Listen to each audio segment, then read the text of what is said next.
Ibu, boleh tak petang nanti nak pergi keluar main bola? Adik ikut dah. Nak keluar main bola?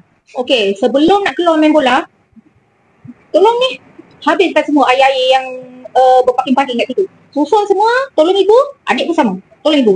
Dah siap semua, baru petang boleh keluar main bola. Okey.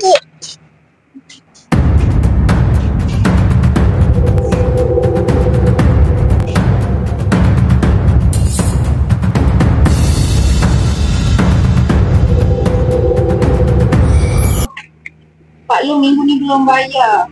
Hina pun belum bayar. Nampak banyak. Ibu, dah siap semua. Boleh kan orang keluar main bola? Adik ikut dah. Ha? Ibu ada cakap ke tadi? Boleh keluar main bola? Ada cakap ke tadi? Duduk rumah. Panas-panas terik. Hari ni nak main bola. Duduk rumah. Tak ada.